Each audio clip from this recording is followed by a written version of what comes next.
అందరికీ నమస్కారం. నేను యుమా. అందరూ ఎలా ఉన్నారు? చాలామంది మన ఫ్యామిలీ మెంబర్స్లో చెర్నోబిల్ వెళ్ళండి అడుగుతున్నారండి. అయితే అక్కడికి వెళ్ళడానికి ప్రయత్నం చేస్తున్నాను. ఇప్పుడైతే ఇక్కడ మనం డైరెక్ట్గా వెళ్ళి చూడటానికి అయితే, విజిట్ చేయడానికి అయితే లేదంట వే. తప్పకుండా మనం ట్రావెల్ ఏజెన్సీ మూల్యంగానే వెళ్ళాలంటండి. $100 పే చేయించుకుంటున్నారు. అంటే మన డబ్బుల్లో $7,500 అలాగా. ఇంకా పైన మళ్ళీ ఒక $2,000 ఈజీగా అవుతాయి. ఇప్పుడు నేనున్న ప్లేస్ నుండి నా స్నేహితుడు ఇంటి దగ్గర నుండి సిటీ సెంటర్ వెళ్తున్నాను. మొత్తం 16 కిలోమీటర్ల దూరం అండి ఇక్కడ నుండి.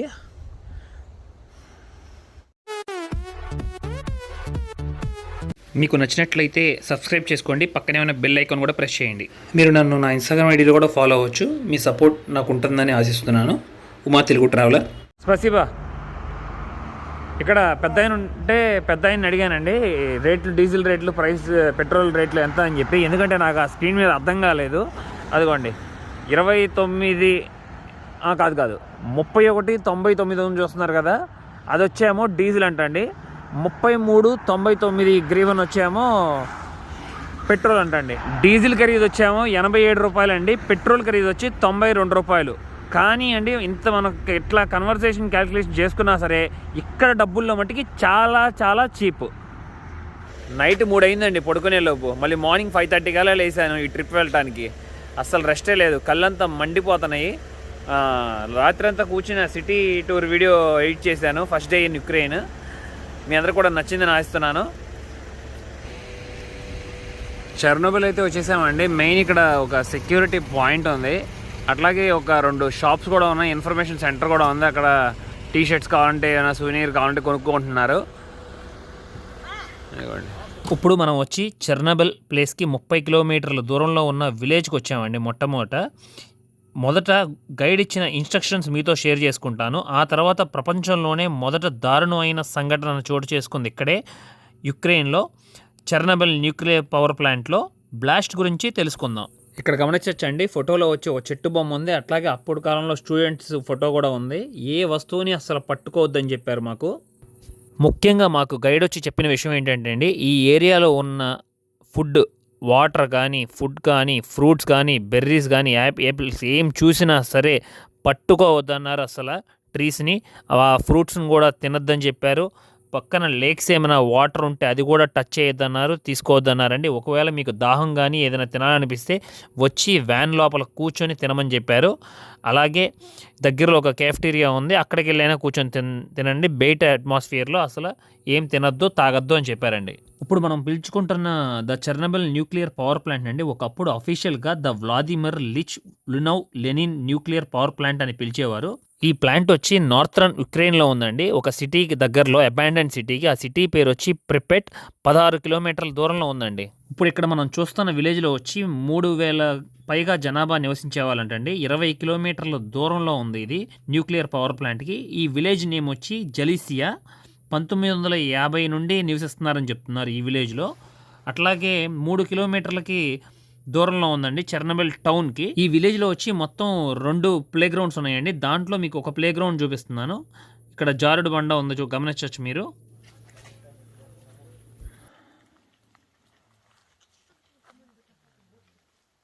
పిల్లలు ఆడుకునే బొమ్మ అండి, కారు. ఇవన్నీ చూస్తున్నారు కదా, గ్రీన్ యాపిల్ అండి.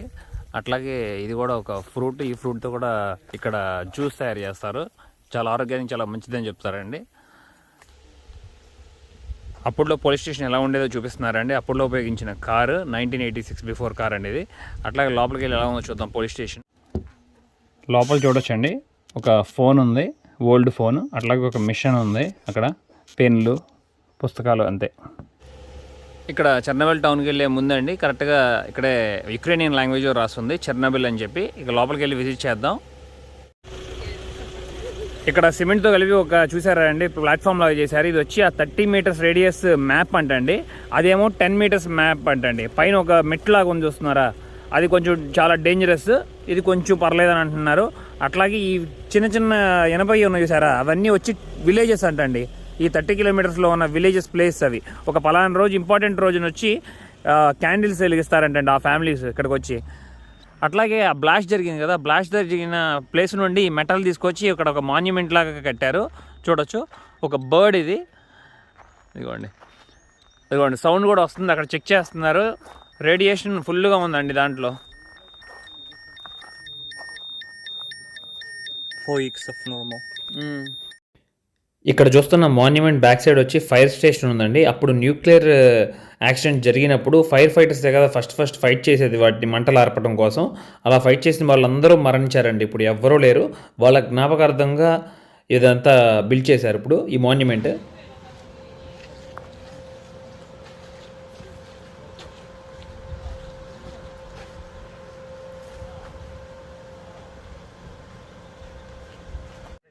ఇప్పుడు వచ్చి సీక్రెట్ మిలిటరీ టౌన్ వచ్చామండి. అసలు అద్భుతంగా ఉంది. ఇక్కడ చూస్తున్నారా, ఒక పెద్ద డిష్ యాంటీనా లాంటిది 150 మీటర్ల ఎత్తండి. ఇది సోవియట్ యూనియన్ టైంలో నిర్మించారంట. అసలు ముందు ఈ టౌన్కి అసలు ఎవరికి ప్రవేశం లేదంట, లోపలికి వెళ్ళటానికి బయటికి వెళ్ళటానికి అండి. ఆ పోలీసులు మొత్తం ఇక్కడే ఉంటారంట ఎప్పుడు, ఆ ఇంజనీర్లు. వాళ్ళకి స్కూల్స్ కానీ హాస్పిటల్స్ కానీ డిస్కో కానీ ఏదైనా సరే మొత్తం ఇక్కడే, బయటికి వెళ్ళటం ఉండేది కాదంట అప్పుడు. చూడండి ఇంత పెద్ద నిర్మాణం కట్టారు. ఇది ఎందుకు కట్టారంటే సోవియట్ టైంలో ఇది ఒకవేళ యుఎస్ వీళ్ళ మీద బెలిస్టిక్ మిసైల్స్ యూజ్ చేస్తే విత్ ఇన్ 2 minutes లోపలే వాళ్ళు అక్కడ లాంచ్ చేస్తే వీళ్ళ మీదకి విత్ ఇన్ 2 minutesలోనే వీళ్ళకి ఇన్ఫర్మేషన్ వచ్చేస్తుంది అంటండి. దీని ద్వారా అసలు చూడండి ఎంత అద్భుతంగా కట్టారు. కానీ ఇప్పుడు దాకా ఇంత పెద్ద నిర్మాణం చేశారు కానీ యూజ్లెస్ అని చెప్తున్నారు ఇక్కడ ఉన్న మాటల్లో అయితే. సోవియట్ చేసే అన్నీ పెద్ద పెద్దగా ఉంటాయి కానీ ఇప్పుడు దాకా ఉపయోగపడింది ఏమీ లేదు అని చెప్పి. అలా వాళ్ళు మిసైల్ లాంచ్ చేయగానే 2 నిమిషాల్లో వీళ్ళు తెలియగానే రిటర్న్ యాక్షన్ తీసుకుంటారు అని చెప్తున్నారు. అట్లాగే 2 నిర్మించారండి. ఇది వచ్చి 150 మీటర్ల ఎత్తు. ఆ పక్కనే ఇంకోటి చూస్తున్నారా, అదిగోండి అక్కడ రెండోది ఉంది, అది వచ్చి 130 మీటర్ల ఎత్తు.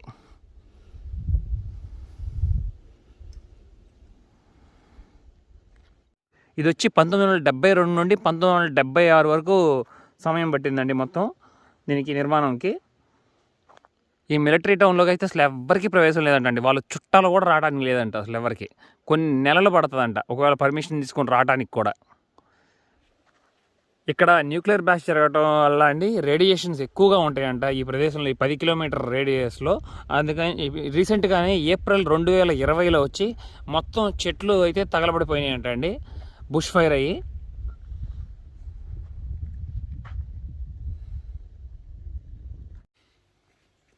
ఇప్పుడే నాకు ఇంకో విషయం తెలిసిందండి. ఇక్కడ వచ్చి ఒక యుక్రెయినియన్ ఫ్రెండ్స్ చెప్తున్నారు, ఇది వచ్చి ఇలాంటిదే సేమ్ వచ్చి పబ్జీ గేమ్లో ఉంటుందంట కదా. మన వాళ్ళు చాలామంది పబ్జీ గేమ్ ఆడేవాళ్ళు ఉంటారు, వాళ్ళకి తెలిస్తే మట్టికి తప్పకుండా చెప్పండి. ఇది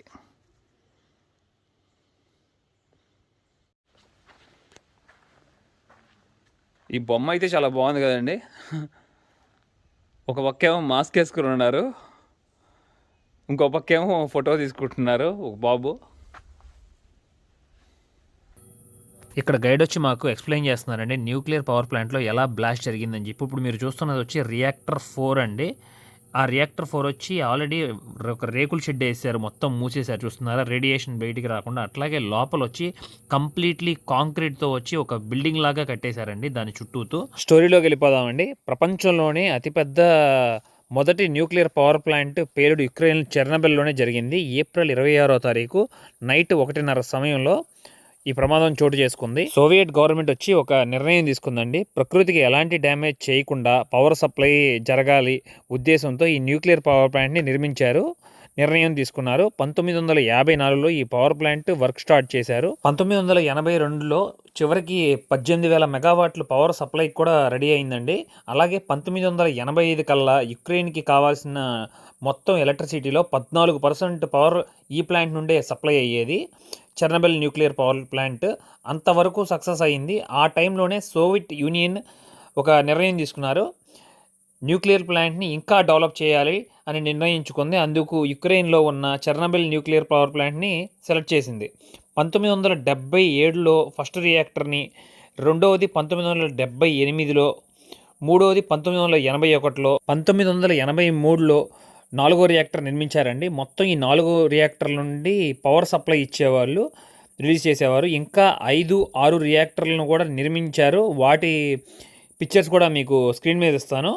కానీ సగంలోనే ఆగిపోయింది 1986లో బ్లాస్ట్ జరగడం వలన. ఇప్పుడు ఇక్కడ ఉన్న ఈ 6 రియాక్టర్ల పక్కనే ఒక రివర్ ఉందండి. ఆ రివర్కి ఆపోజిట్లో ఉన్న స్థలంలో ఇంకొక 6 రియాక్టర్లు నిర్మించాలని అనుకున్నారు. మొత్తం 12 రియాక్టర్లు అండి. 2010 కల్లా పూర్తి చేయాలనుకున్నారు.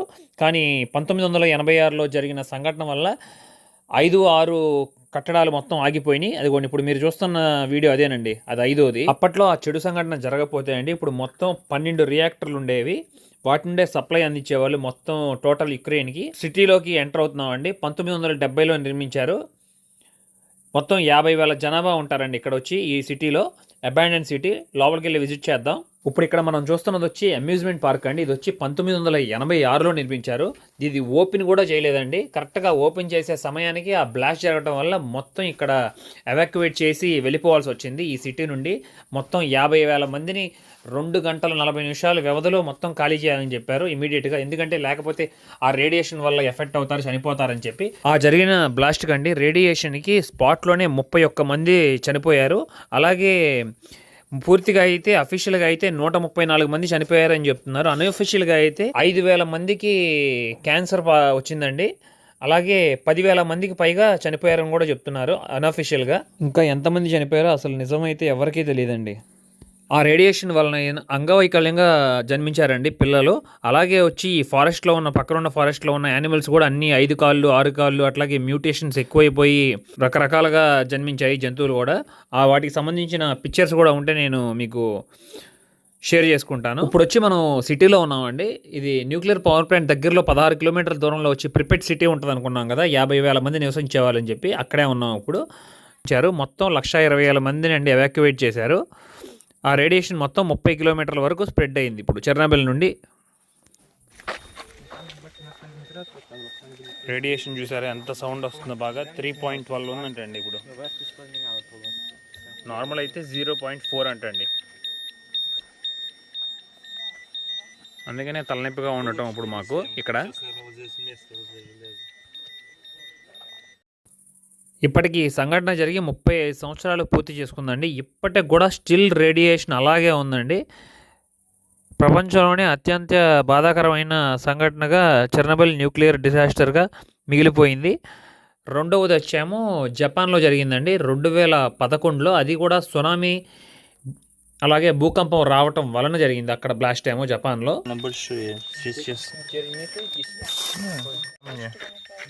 Они у нас రేడియేషన్ లెవెల్ в связи с разными факторами.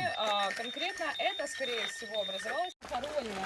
Почему? Потому что начали сюда приезжать мародеры. И все вот это радиоактивное или не радиоактивное просто разворовывало. సోవియట్ టైంలో ఉపయోగించిన ప్రింట్స్ అంటండి ఇవన్నీ. మొత్తం బ్యానర్స్ చూస్తున్నారా, అయిగోండి.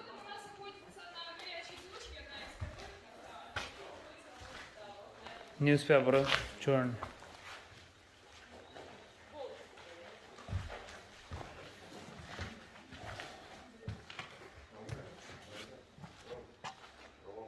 చూసారా, ఇదేదో థియేటర్ లాగా ఉందండి. ఏదో మిషనరీస్ ఉన్నాయి ఇక్కడ. ఏంటని తెలియట్లేదు. థియేటర్ అండి, థియేటరే కన్ఫర్మ్. పైన లైట్స్ ఉన్నాయి. Sir, it's possible to your tour guide because right now we are in a city center and this one of the most dirtiest place. So this graffiti was. ఇప్పుడు వచ్చి మనం ప్రెపెట్ సిటీలో వచ్చి city సెంటర్లో ఉన్నామంటండి. చూసారు ఎలా ఉంది, ఎలా అయిపోయింది మొత్తం. బాగా రేడియేషన్ ఉందండి ఇక్కడైతే మటుకి ఫుల్గా. ఇది ఒక రెస్టారెంట్ అంటండి. రెస్టారెంట్ చూసారు ఎలా అయిపోయిందో. మొత్తం సిటీయే మాయమైపోయింది. అట్లాగే ఈ రెస్టారెంట్ ముందే ఫ్లాగ్ పోల్స్ కూడా ఉన్నాయి, గమనించవచ్చు మీరు. 50,000 మంది నివసించేవాళ్ళు ఇక్కడ. ఇక్కడ ఎదురుగా చూస్తున్నారు కదండి, ఇది వచ్చి షాపింగ్ మాల్ అంటండి. సోవియట్ టైంలో కట్టిన షాపింగ్ మాల్. ఆ పైన ఆల్రెడీ పైన బిల్డింగ్ మీద చూస్తున్నారా, సోవియట్ సింబల్ కూడా ఉంది.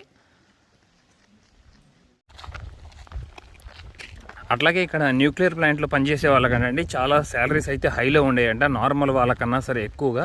వాళ్ళ కోసమే స్పెషల్గా ఈ షాపింగ్ మాల్ అయితే బిల్డ్ చేశారని చెప్తున్నారు. ఇదిగోండి.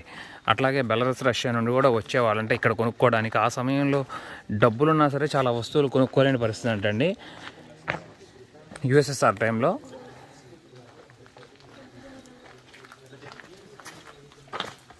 ఇదిగోండి.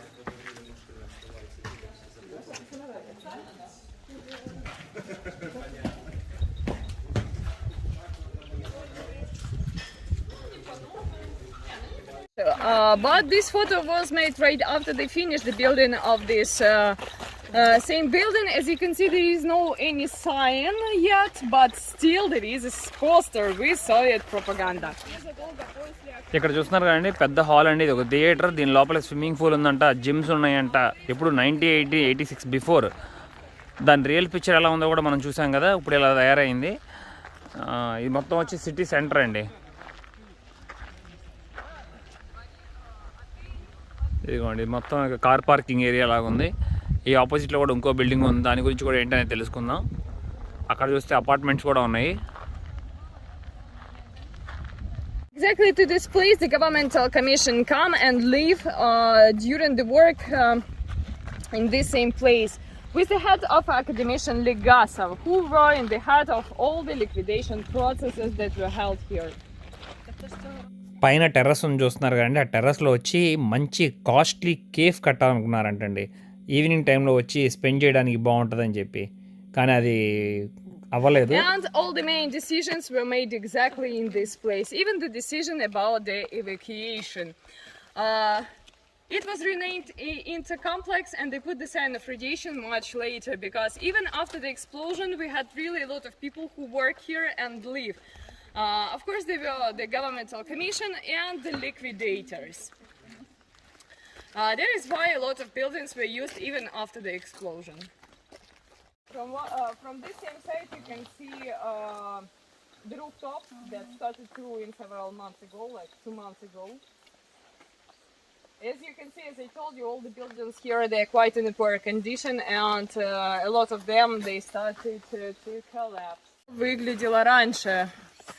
And looking at this mosaics, can you guess what was this place? И глядя на мозаику, кто может догадаться, что это было за место? Кинотеатр какой-то. Нет. Нет. Это музыкальная школа. Справа изображены барабаны, посередине части органа. So this used to be the musical school. On your right you can see the drums, and in the middle the parts of organ. This mosaic was made by the Soviet architecture. His name was Ivan Litovchenko. Here in Pripyat he lived. ఇప్పుడు ఇక్కడ మనం చూస్తున్నది వచ్చి music school అంటండి. ఇదేంటిదో కనిపెట్టండి అని చెప్పి ముందు question అడిగారు, ఎవరు ఆన్సర్ ఇవ్వలేకపోయారు. ఇక్కడ లోపల చూస్తే మీకు సూపర్ మార్కెట్లో కానీ రెస్టారెంట్లో కానీ చాలా వస్తువులు లేవు కదా, ఎన్ని కనపడతాయని అనుకున్నాను. కానీ ఇప్పుడే తెలిసింది ఏంటంటే మొత్తం పాతి పెట్టేశారంటండి భూమిలో ఆ వస్తువులన్నీ. మొత్తం న్యూక్లియర్ బ్లాస్ట్ పూర్తి చేసుకుని 35 సంవత్సరాలు అయిందండి. ఇది చూసారా సిటీ సెంటర్ ఎలా అయిపోయిందో, చెట్లన్నీ మొలిచిపోయి మొత్తం.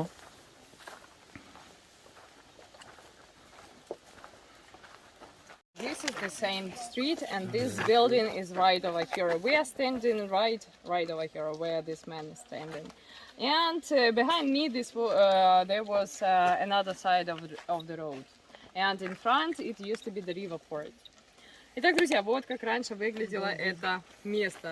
Вот это здание указано вот здесь. Вот оно как раз находится. И мы с вами стоим, где вот этот вот мужчина стоит. За мной находится Олег.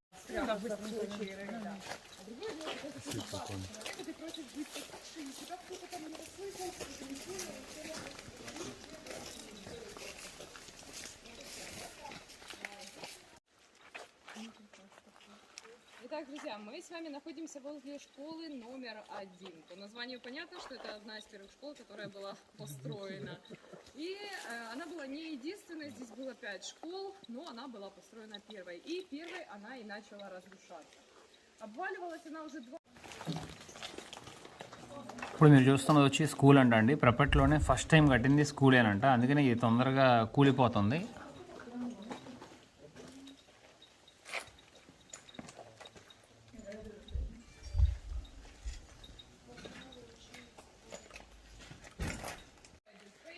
ఇప్పుడు ఎదురుగా చూస్తున్నారు కదండి, ఇది వచ్చి హాస్పిటల్ అండి. ఇక్కడే మొట్టమొదట రియాక్టర్ పేలినప్పుడు దాంట్లో గాయపడిన వారిని ఇక్కడికే తీసుకొచ్చి ఈ హాస్పిటల్లోనే జాయిన్ చేశారంట.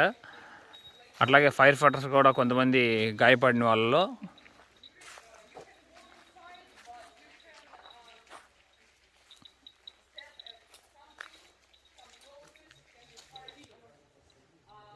ఇక్కడ వచ్చి కేఫ్ అండి. ఇది వచ్చి ఇక్కడ చాలా ఐస్ క్రీమ్ అయితే చాలా చాలా రుచిగా ఉంటుందంట. ఇక్కడ చాలా ఫేమస్ అని కూడా చెప్తున్నారు. ఇప్పుడు వచ్చి ఈ టౌన్ పేరు వచ్చి ప్రిపేట్ కదా, అట్లాగే ఈ ప్లేస్ కూడా వచ్చి ప్రిపేట్ అండి. ఈ కేఫ్ పేరు కూడా ఇదిగోండి.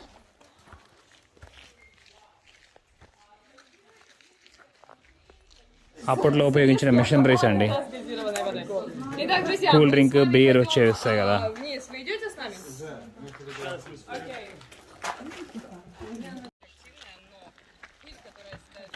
రివర్ దగ్గరకు వచ్చేసామండి. అక్కడ లాస్ట్లో చూస్తే క్రెయిన్లు ఉన్నాయి. అట్లాగే ఒక హౌస్ కూడా ఉంది, గమనించవచ్చు మీరు. అదిగోండి, పాడుపడ్డ హౌస్ మునిగిపోయింది. దాంట్లోకి 2 క్రెయిన్లు కూడా ఉన్నాయి అక్కడ, గమనించవచ్చు. This boat is getting rusty right over there. This is how this place looked before the accident.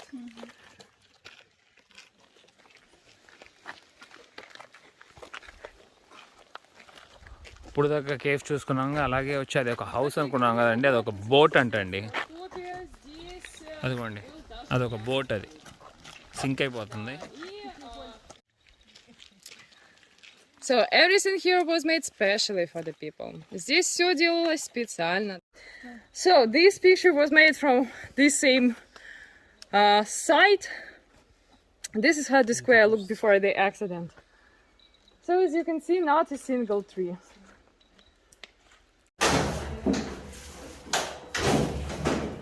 బాడీలో రేడియేషన్ ఉందేమో చెక్ చేస్తున్నారండి. అక్కడ మీటర్ ఉంది. ఫస్ట్లో ఉండి సెకండ్ దానికి వస్తుంది. సెకండ్ దానికి వస్తే ఓకే సేఫ్ అని అర్థం. 3వ దానికి వస్తే బాడీలో ప్రాబ్లం ఉందని చెప్పొద్దాం.